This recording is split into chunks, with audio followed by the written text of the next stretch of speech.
Welcome to my channel. ఈ వీడియోలో పెన్షనర్లకు సూపర్ గుడ్ న్యూస్. చరిత్రలోని ఘన విజయం. సుప్రీంకోర్టు సంచలన తీర్పు. దీనికి సంబంధించిన పూర్తి తాజా సమాచారాన్ని వీడియోలో తెలుసుకుందాము. వీడియో ఎక్కడే కానీ స్కిప్ చేయకుండా ఎండ్ వరకు చూసేటప్పుడు ఇన్ఫర్మేషన్ పూర్తిగా అర్థమవుతుంది. అలాగే వీడియో చూస్తున్న ప్రతి ఒక్కరు వీడియోకి లైక్ చేయండి ఫ్రెండ్స్. ఈ వీడియోని తోటి పెన్షనర్ మిత్రులతో అయితే షేర్ చేయండి. కొత్తగా చూస్తున్నవారు ఇంకా ఎవరైనా మన ఛానల్ని సబ్స్క్రైబ్ చేసుకున్నట్లయితే వెంటనే మన ఛానల్ని సబ్స్క్రైబ్ చేసుకోండి. దీని ద్వారా నేను చేసే లేటెస్ట్ వీడియోస్ అన్నీ మీ వరకు రీచ్ అవుతాయి. ఇంకా ఆలస్యం చేయకుండా వివరాల్లోకి అయితే వెళ్ళిపోదాము.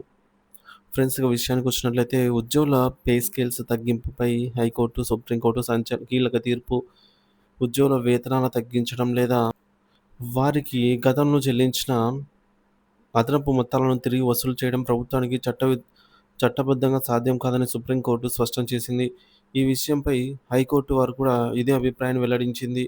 Justice Sandeep Mehta, Justice R మహాదేవన్లతో కూడిన సుప్రీంకోర్టు ధర్మాసనం ఈ మేరకు కీలక తీర్పు అయితే ఇచ్చింది.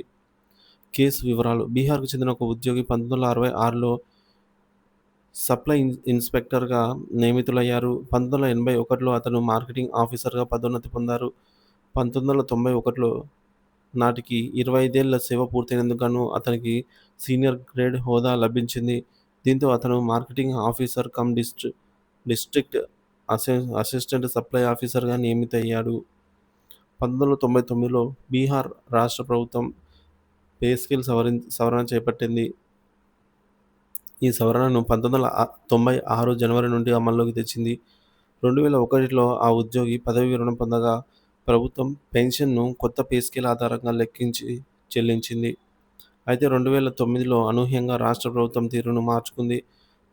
వేతన స్థిరీకరణలో పొరపాటు జరిగిందని గుర్తించిన ప్రభుత్వం అధికంగా చెల్లించిన మొత్తాలను తిరిగి రికవరీ చేయాలని నిర్ణయించింది. ఈ మేరకు రిటైర్డ్ ఉద్యోగికి నోటీసు జారీ చేసి అదనంగా చెల్లించిన మొత్తాన్ని తిరిగి చెల్లించాలని ఆదేశించింది.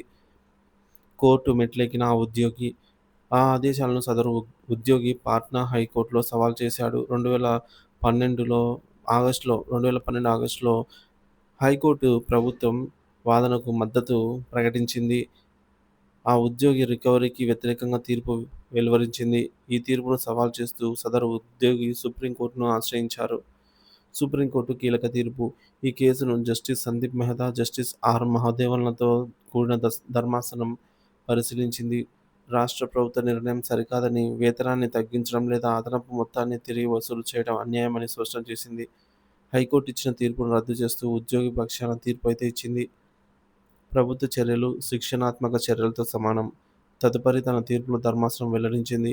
ఓసారి నిర్దిష్ట పే స్కేల్లో వేతనం మంజూరు చేయబడితే దాన్ని తిరిగి తగ్గించలేరని స్పష్టం చేసింది సుప్రీంకోర్టు. తప్పిదంగా అదనంగా చెల్లించిన మొత్తాన్ని ఉద్యోగుల వద్ద నుంచి వసూలు చేయడం అన్యాయమని తేల్చి చెప్పింది. ఇలాంటి చర్యలు ఉద్యోగిపై శిక్ష విధించినట్లే అని ఇది అనైతికమని అభిప్రాయపడింది. 15 ఏళ్ల పోరాటం, ఉద్యోగికి న్యాయం. ఈ తీర్పులో సదరు ఉద్యోగి 15 ఏళ్ల పాటు న్యాయ పోరాటం అనంతరం సుప్రీంకోర్టులో న్యాయం పొందాడు. ఉద్యోగుల పే స్కేల్ను ప్రభుత్వం అనుచితంగా తగ్గించలేదని స్పష్టత అయితే ఈ తీర్పుతో వచ్చిందని తెలుస్తోంది.